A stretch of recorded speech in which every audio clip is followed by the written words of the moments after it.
When this boy meets world. What up, bros? What up, bros?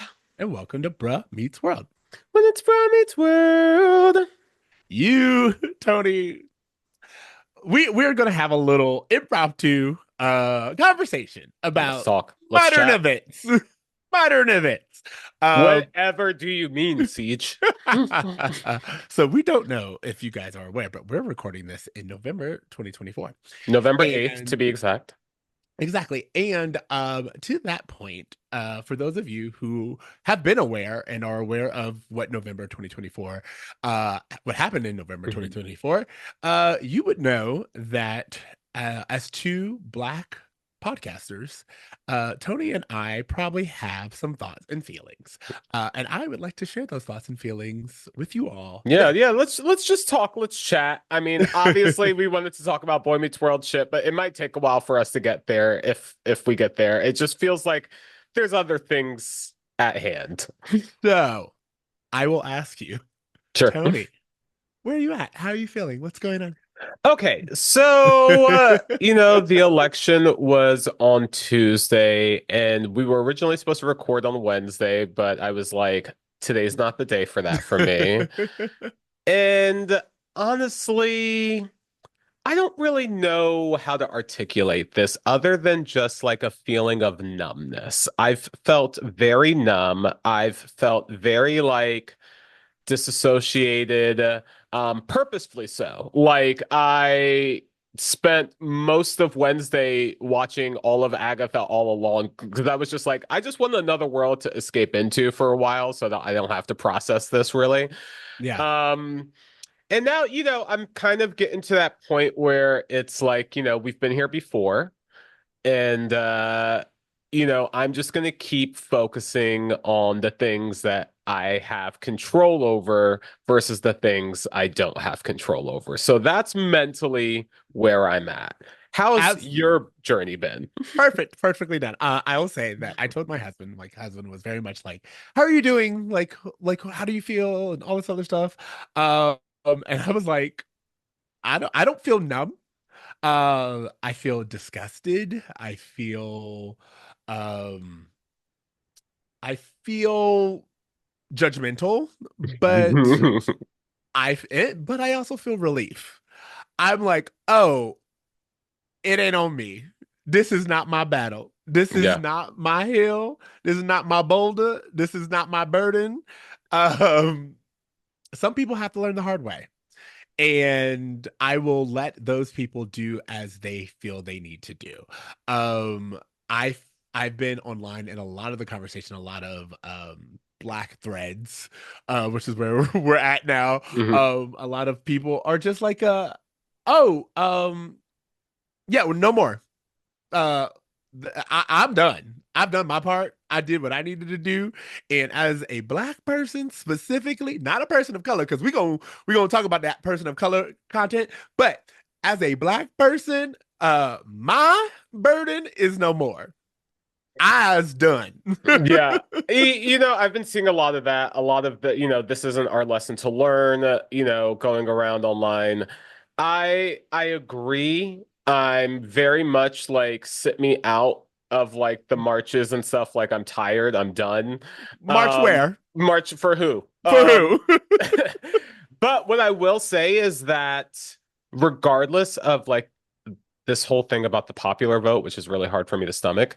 I know that there are people who aren't as fortunate enough to live in California who are going to be greatly affected by a lot of this. And I have to just like, I don't know. I feel very powerless about all of that stuff and feel very sad for those people and for women especially within this coming election. Oh, 100%. I feel bad for them, but I can't want more for you than you want for yourself.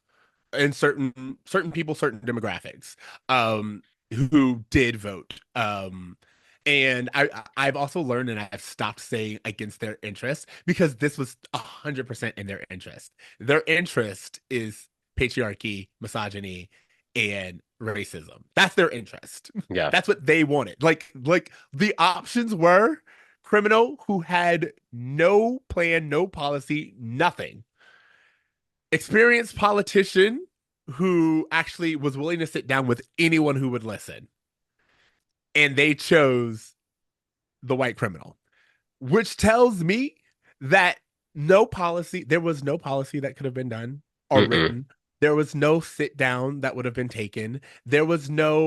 Um, there was nothing that could have been done because this country has proven time and time again that if you are black, even being twice as good is not enough.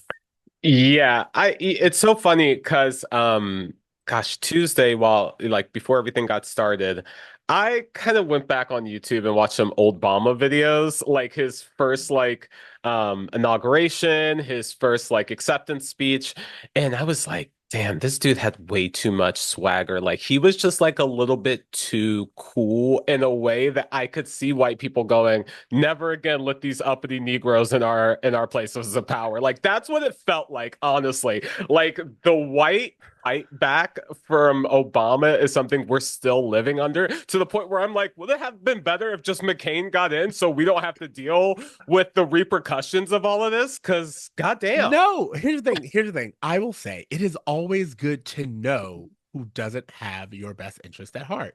It just is. It is disheartening and heartbreaking and in some ways enlightening to see who exactly is against you, to have names to put to it, to know that this person who you spent time, who you've exchanged meals with, who you work with, who you see on a regular basis.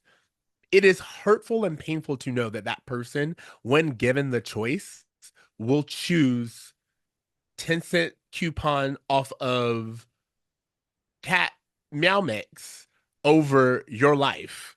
Like Yeah. that's what they would rather choose. They would rather choose this idea of feeling superior than they would your your mother or your sisters or anyone you knows having the access and control over their body.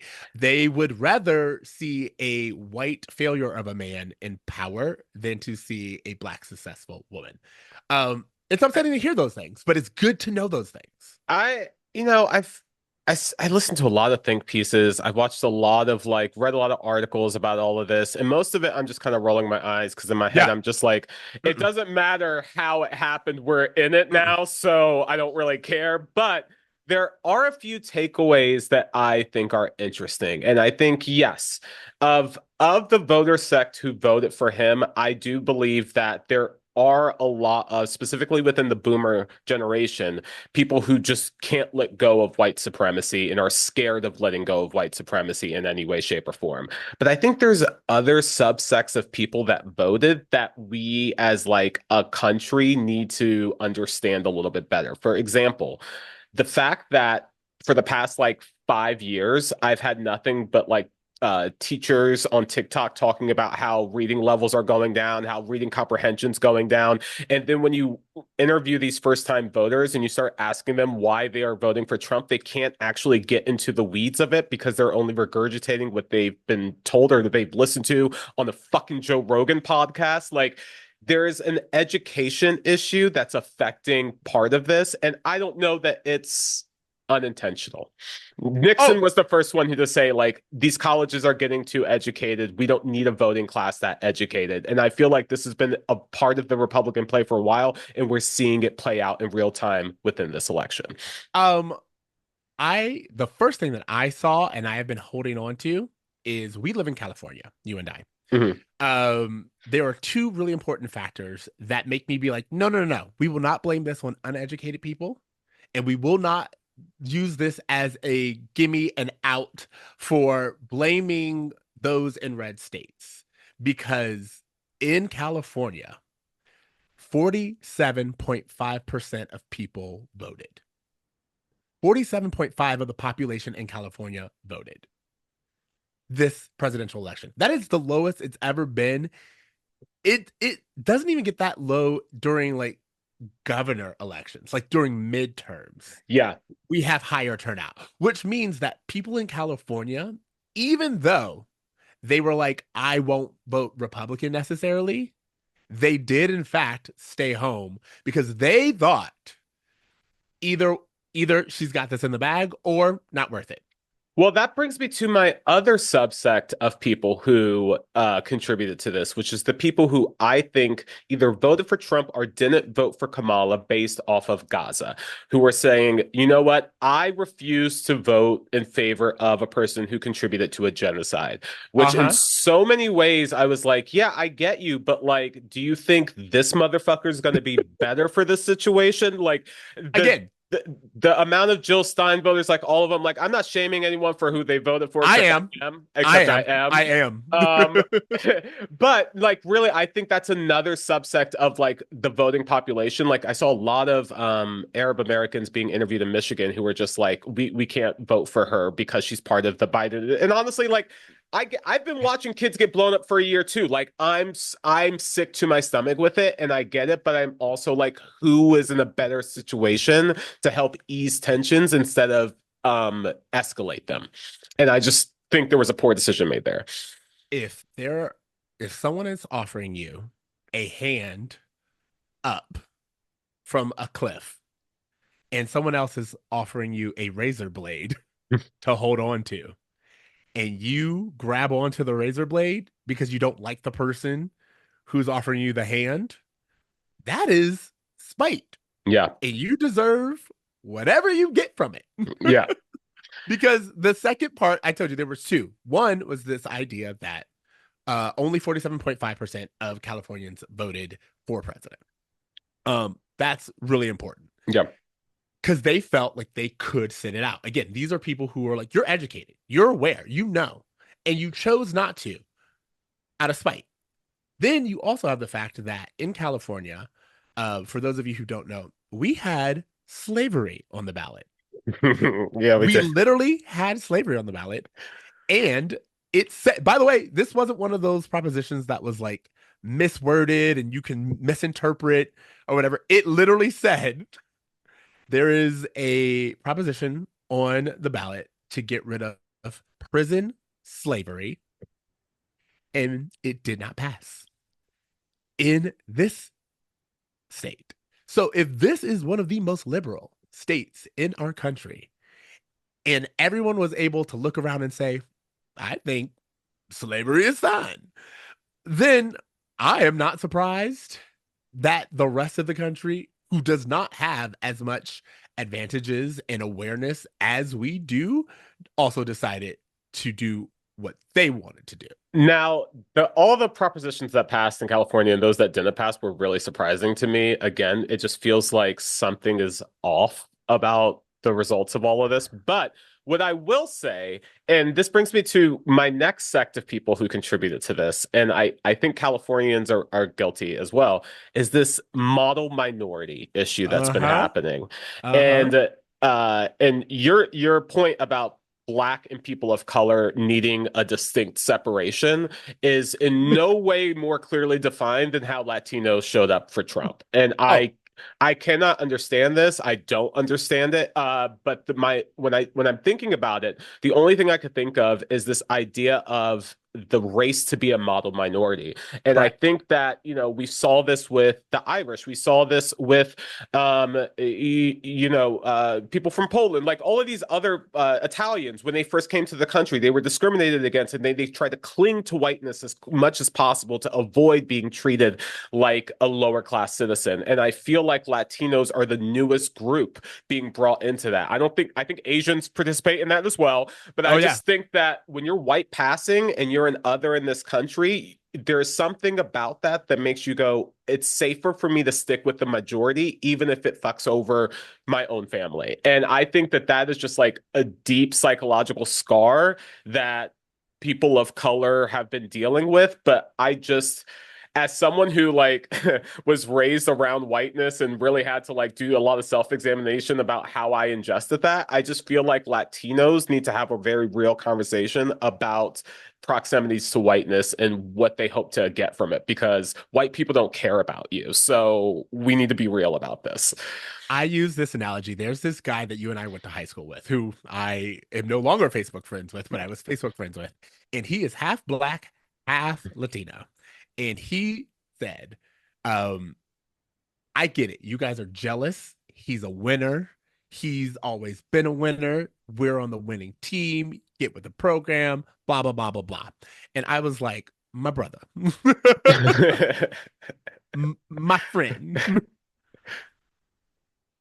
This reminded me of when people gamble and you see someone playing craps. Lots of people are yelling out, vote red, vote black, all this other stuff. And when someone hits red, they bet on red, they hit, you said bet on red. Everyone, when it hits red, everyone's shouting, yeah, we won. No, no, no, no, no. He won. You won. You're right. He is a winner. He has won. You are walking away from the table with nothing.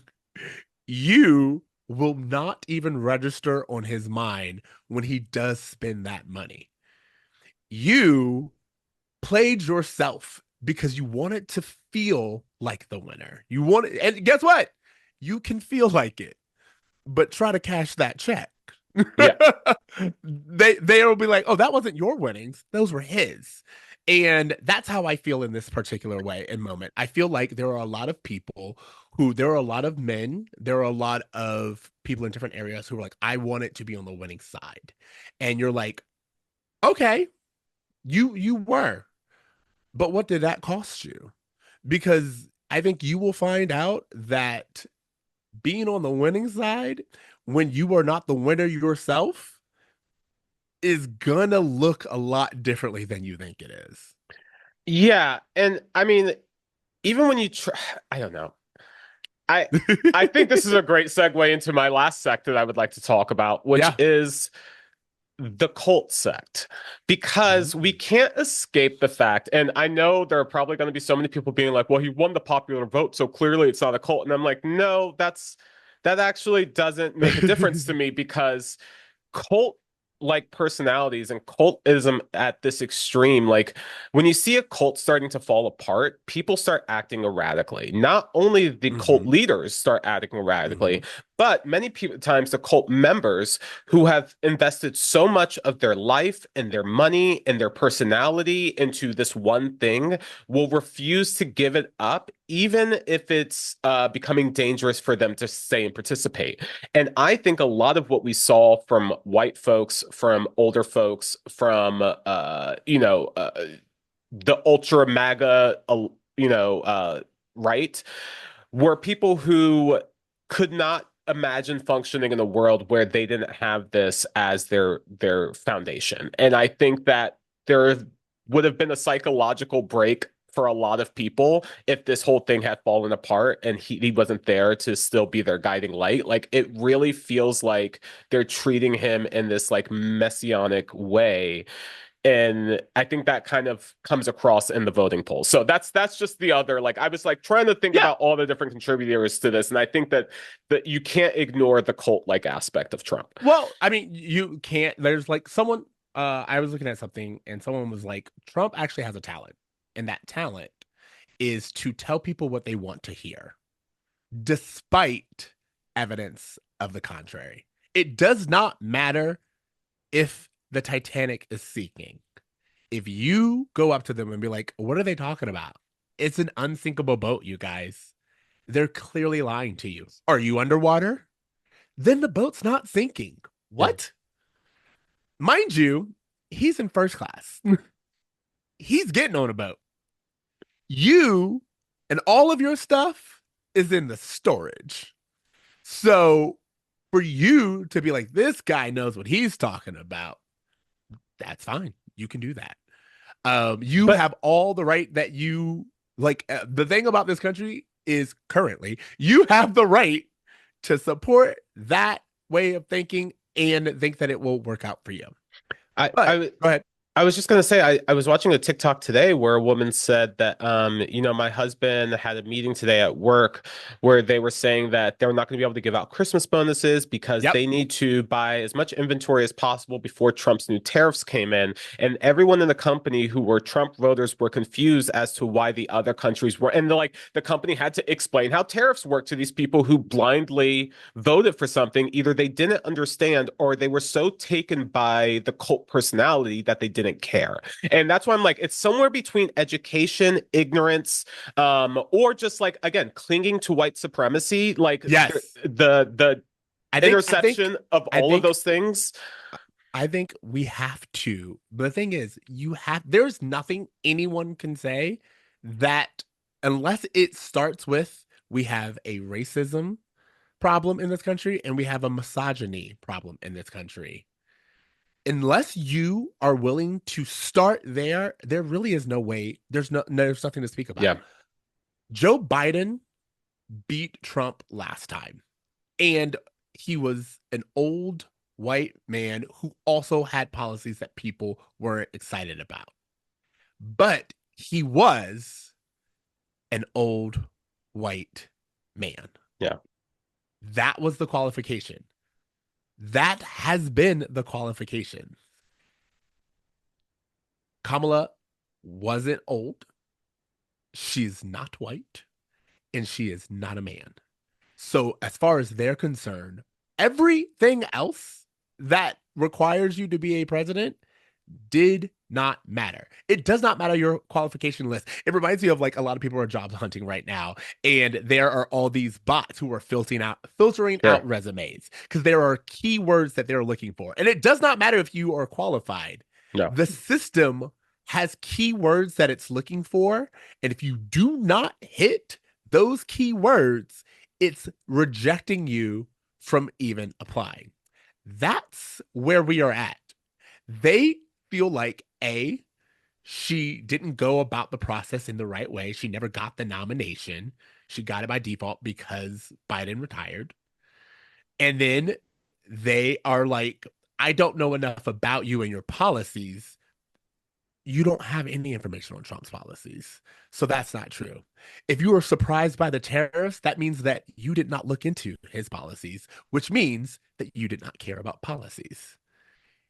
There is no other explanation than you can say whatever you want to say. You can say that, oh, I didn't agree with the way that they were handling Gaza. You and I both know which one would have had more of an impact and more um, of an idea of how to handle the situation that is a genocide. Like, we both know which side.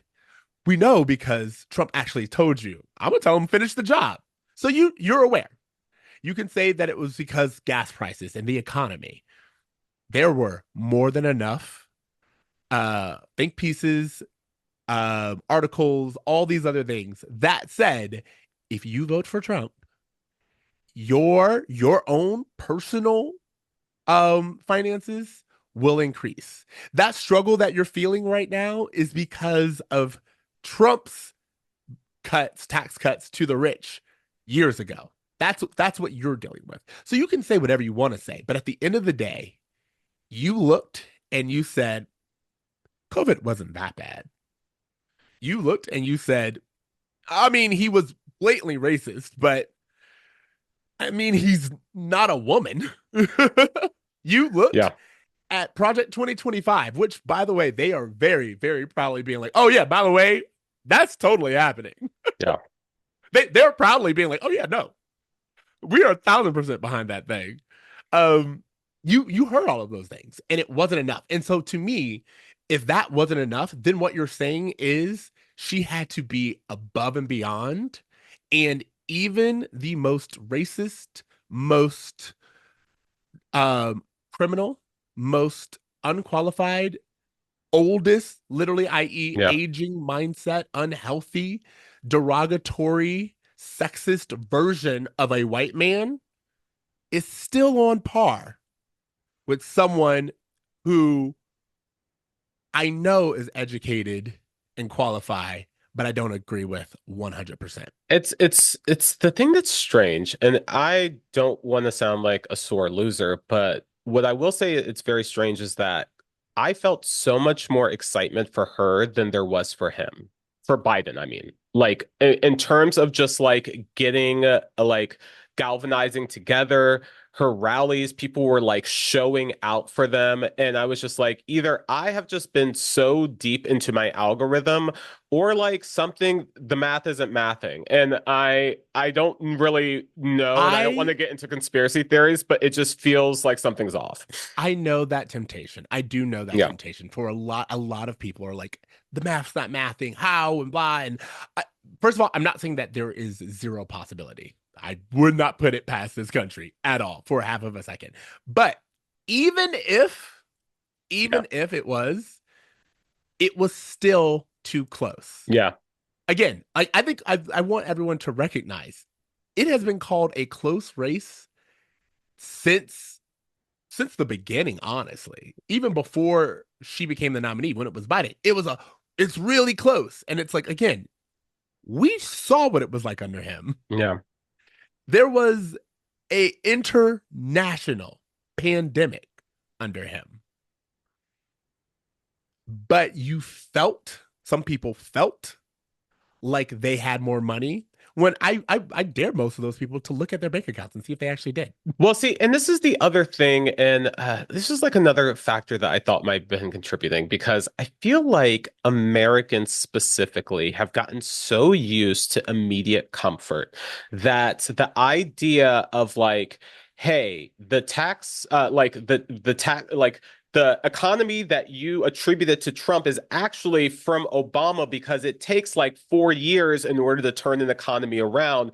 I think that in a country where Americans are used to getting a new phone every September, like they don't want to wait. Like they're impatient and they're like, I don't like what's happening right now and I just want to change. And I'm not going to get into the minutia of like how government works, how finances work. I just feel uncomfortable. My purse is strapped and so I'm voting based off of that, even though what you're voting for isn't going to contribute to the betterment of that.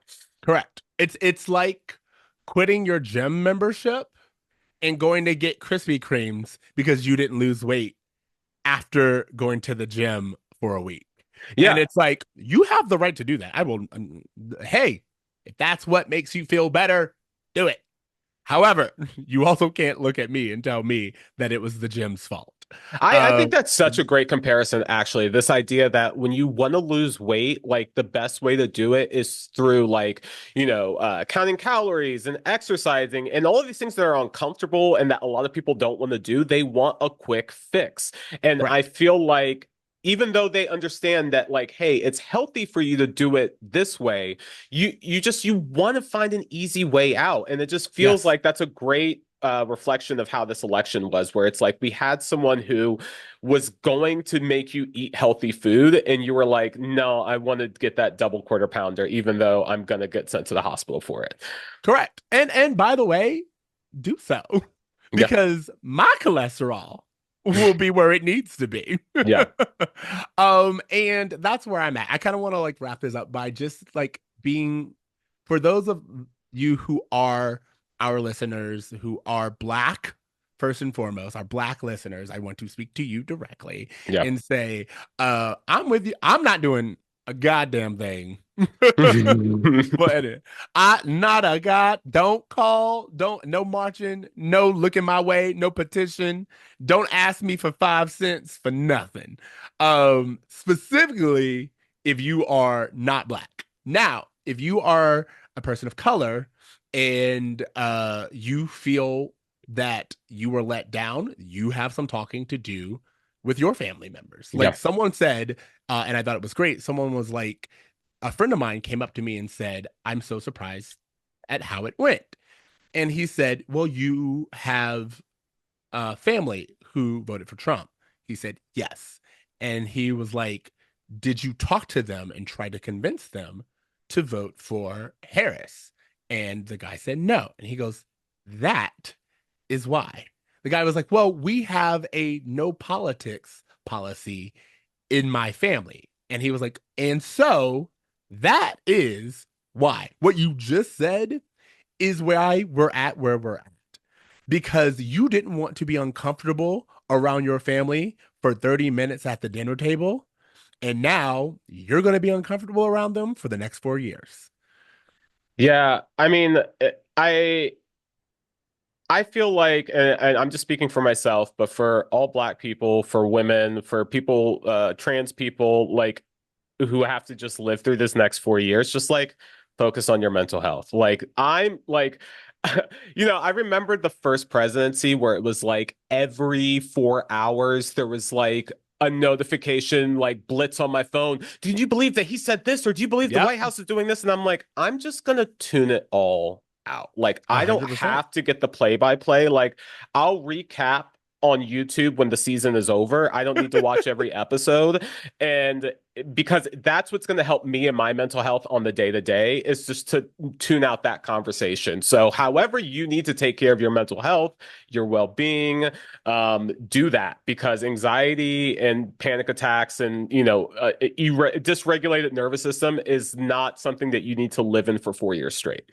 It's funny that you say that because I've been telling people what I did on election day. On election day, I spent the entire day at the movies. Oh, I was thinking about going to the Back movies to too. Yeah. back movies. Mhm. And my husband was like, he sat in front of that television from the moment we came back from the gym till like midnight or 2 a.m. or whatever. He was just there and he watched and he was anxious and all this other stuff. And I was like, not I, not my nervous system. Yeah. Because I voted the way that I needed to vote. And I knew that anything and everything that would happen with or without me watching it Yeah. happen. So I took care of me. And I have to tell you, I had so much fun. There you I go. look back on Tuesday as a great day for me because I knew that I had already voted and that I spent the rest of my day doing something that I wanted to do, taking care of myself, addressing my wants and needs, and making sure that I was in a place that I felt safe, that I was in a place that made me laugh, that made me think, that made me entertained. And understanding that there was panic happening outside Mhm. those walls, but that was outside of my control. That was outside of my view. Yeah. And I recommend that so much for everyone to spend the next 4 years doing just that. If you are black, Mhm. rest. Yeah. You have done your part. Now, if you are not black at all, if you are a person of color, if you are white, if you are a white woman, if you are a double of any of those categories and you are a listener of ours, you have work to do. Good luck. It's you not you a, do. yeah. You have my encouragement and I hope it goes well. And I would say I'd be rooting for you on the sidelines. But again, I'm gonna be focused on me. You know who I want to be? I want to be Obama during Trump's first presidency. Remember that motherfucker jet skiing on Yeah. vacation, looking like Yeah. he was just having the Yeah. best time? Even though the world was in flames, he's like, I did my part. I did what I could, and it's not on me anymore. I'm going to Fiji with my wife. Like, that's the vibe and the energy for Black folks during the next 4 years. Exactly. It's funny because what was interesting, one of the things that happened when the results came in is I looked inward and I was like, "Oh, it does not matter. It does not matter how good you are, how presentable you are, how much you toe the line, how much advice you take. When you are black, and we've known this, we've all heard that you have to be twice as good speech. Yep. But one thing that I don't think was really internalized was that twice as good is sometimes still falls short and of their expectations because you can never be good enough because you are not white. And to those who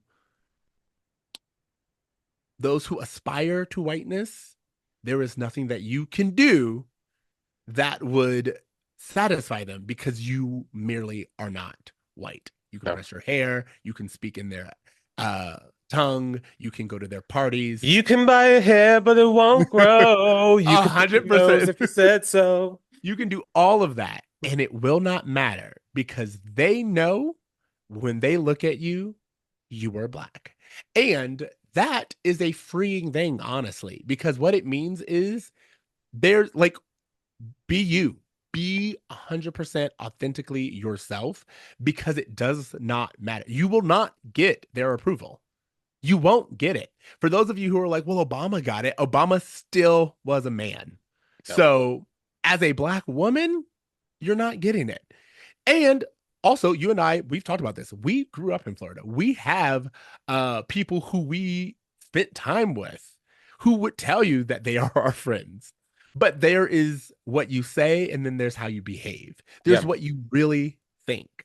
You really think that people who look like me, people who love like me, people who are from where I'm from, they deserve less. And just because you have one or two that are your favorites that you can put a name to does not mean that you are not racist Yeah. or sexist.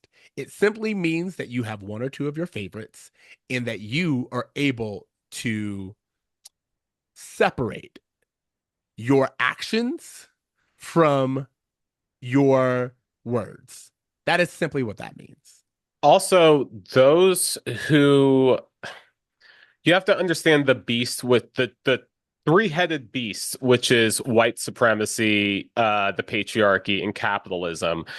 Those who serve that beast will let the car burn in flames before they pull it over and let someone else drive. Correct. So you just have to just understand that and do what's good for you and your community and your family. Yeah, it's a the other thing, like we have to remember that like our phones are kind of our windows into the world, but we can choose which windows we want to look through. We don't Yes. have to look through the windows where everything is on fire outside. Like, Nope. I have been watching the most wholesome content on TikTok lately of bunnies just like eating fruit, and it's just like bringing me so much joy. And I'm just like, yeah, that's fine. I'm going to focus on little things that bring me joy because trying to fix these major problems that no one else is interested in fixing, but like I'm not going to fix global warming on my own. You know what I mean? Like I can't stress about this shit anymore. I've been stressing about it for too long. I'm black, I'm a millennial, I'm tired. I'm black, I'm a millennial, I'm tired. I want that shirt because honestly, add a woman onto it for women, and I guarantee you. But anyway, the long and short of it all is um if you are black, rest. You, as you said, I'm like, oh, I have a different relationship with my phone now. Yeah. I have a different, like, I actually feel a lot differently. I made a post just to kind of like let people know. I literally went through and I purged anyone who was following Trump, anyone who was like, congratulations, anyone who had like an American flag, deleted, moved, all this other stuff. But I posted on there. I was like, oh, if you voted for Trump, I am not your friend. You're not my friend. I want to make that very clear. And someone responded, oh, so we can't disagree? And I was like, A, blocked, but Yeah. B, what are we disagreeing on? Yeah. What are we disagreeing on? What am I not aligned with you on that made you and I be on opposite sides? That is the problem. Also, like people are, I don't know, some people are so like, oh, we can't be friends if we like, how much do you think we really have in common if we are disagreeing on these like large level ideas and concepts that affect me and my family and people who look like me on a daily basis? Like, I think you have to be really just like you have to have a lot of dissociation to not understand why this would affect a friendship or any kind of relationship. Well, again, well, what it is like you want access to me without having to make sure that I am well taken care of. Yeah. And that is the story of being black in this country. You want access to me, to my laughter, to my body, to my jokes, to my help, to my assistance, to To my our art. insight, to Yeah. my art, to my knowledge. Like you want access to all of these things, but you don't want to have to take care of it. You don't want to have to think about whether or not I am doing well. And that means you and I have different definitions of friendship Yeah. because I'm voting not just for people who look like me. I'm voting for people who have nothing in common with me. Yeah. I voted for people who don't look at me as a person.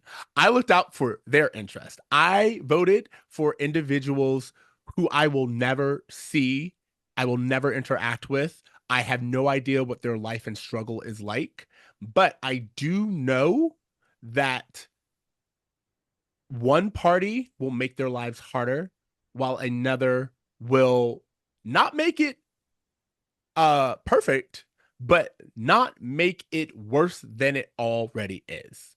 No. And you weren't able to do that. You were not able to look out. Not only did you not vote in your own interest, you weren't willing to look outside of yourself. And so because of that, we don't have anything in common.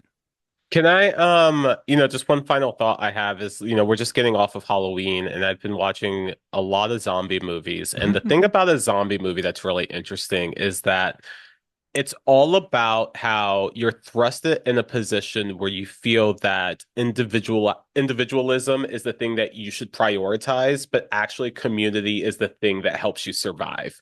And I feel like, in what feels to be a upcoming zombie apocalypse, we just need to remember that actually community is actually better. You want to make sure you have people you can depend on when shit falls apart. Like, I don't know what state you're living in when you listen to this, but if you have a natural disaster coming up in the next 4 years, you need to make sure you have people that aren't associated to any government that you can depend on. Like, there's shit like that where like you really need to think about your community and building it outside of the internet, but IRL, so that you can have a little bit of ground to stand on if everything else falls apart. But see, that's what's actually really funny about that. And I completely agree with you. Agree with everything that you said, is that Black people are learning that they're not in community with as many people as Yeah, they thought. yeah. That's the thing. The Hmm. thing is that Black people would welcome you into their house. They would take you in. They would care for you. They would fight the zombies with you. And they simply learned that if the roles were reversed, they would not think twice. Yeah, You would shoot on sight without the benefit of the doubt. yeah, So, if that is the case, we are spending our time building community with those that we trust. yeah. If you want to be part of that, you need to make it unmistakable. For those of you who know, um, my husband is white. So I say this as someone who is married to a white partner. And I said to my husband that it is not enough to be like, hey, I'm checking in. I want to make sure that you know. It's like, I know. Do you know? Do you feel like you're doing enough? Do you feel like you've said enough? Do you feel like you have gone out of your way to make sure that other people can tell by your behavior, not by your words, that you are a safe space? Yeah, That is not for me to determine. You need to make sure that it is clear from the outside through every way that you interact with your community, with everyone that you encounter. If you are not Black, you need to make sure that other people can tell from far away where you stand. Just like they got those MAGA hats so everyone understood where they stood, you have to do the exact same thing. I don't know. I've been seeing a lot of white people talking about wearing like blue bracelets Yes, to show yes. safety or something, and I want white people to understand. And I feel like maybe I let me speak in a language that white women can understand. Um, you want me to choose the bear. Like Yeah, I'll choose the bear. Like I don't really know. Like with a white person, I never really know. Like I yeah. always have to approach not knowing where I stand, and I don't feel like a bear will see me as a Black person. I think a bear will see me as a person. So I think I might choose the bear in that scenario. So like that's the level we're at now, where it's like don't want to have to play a guessing game. And the same way that like if I'm walking in the hoodie at night and I see a woman coming across and she crosses the street, I totally get it. Like men have proven themselves. Like I get it, but also like white people have kind of proven themselves. So Someone said it perfectly, which is what I love. They were like, "I'm sorry, you fit the description." yeah. And that's where I'm at. What I'm saying is it is now on you. Any black person, any woman, to be honest, most people of color understand that when you encounter a white person who may have ideas about you that aren't true, you go out of your way to express, to signal, to virtual signal, I am not that way. Yeah. We have all been practicing that. White folks, it is time for you to get practicing. Get to understanding that the onus is on you to make other people feel comfortable around you. They are not going to by default, and that is perfectly normal. That is Can I add something to that? Or don't. It doesn't make a difference to me anymore. That's all I'm saying. It doesn't make a difference to me anymore because I've learned so much. I've learned so much looking at the demographics that showed up for each candidate. It's really been insightful. The one thing that I want to say is, and one of the things that is like, for me, it's more than a hat. And what I mean by that is, like I said earlier, your action, how you behave, how you vote in the future, what you support, what you speak up, what you allow to exist, the conversations that you allow to happen around you. All of those things are what I mean when I say it is your actions. You're right. I don't need you to come up to me and be like, hey, I'm one of the good ones. Don't need it. Matter of fact, don't talk to me. But what I do need is for your behavior from afar to be something in which I can be like, maybe. maybe not 100, not a yes, but a maybe. Yeah, that is on you. That is what I mean. Yeah. So okay, anything else you want to say? No, I mean, I felt like this was just a conversation that needed to be had. I'm glad we had it. Yep. And as we kind of go, I will say this: we've been podcasting for so long that we go back on certain episodes and we could kind of see what was going on in the world and how it kind of affected like our perception of a Boy Meets World episode or how it affected like our attitude on that certain day. And I just think that like it's good to kind of take a historical note via podcast of like what's going on and how it's affecting us, because I think that it's inevitable that it will affect some kind of critique that we have even towards our art that we consume going forward. Absolutely. Also to that point, if you are a fan of ours and a listener and you've made it this far, one, we appreciate you and we do thank you for listening and making space. If you left this podcast and you feel like we're not for you anymore, good. Thank you. Again, toodles. Don't want it, don't need it. We only hold space for people who allow us to voice our concerns, our problems, our states of being. And I personally am not here to make you feel comfortable or make you feel like it's all going to be okay. It's not. And you should be well aware of that. This is the bruh part of Bruh Meets World. This whole episode's been a bruh moment. It's a bruh moment, and I just want, that's what we're going to label this, bruh moment 2024. But yes, I want to thank of those of you who have continued to reach out, who even though we finished the show are still listening. Really, really appreciate hearing from you. We hope that, again, you are all taking care of yourselves. Specifically, if you are Black, if you are a Black woman, more than anything, please rest and do whatever it takes to make sure that you feel safe, loved, and appreciated, because you are. And Tony, anything else you want to say? I mean, we've kind of retired the phrase, but I think it's really important that we all kind of dream, try, and do good. Maybe it's because we stopped saying it. Did y'all need a reminder? That's the coincidence of us stopping saying it and it stopping happening. Guys, do good. Do good. Later, bros. Later, bros. When this boy meets world.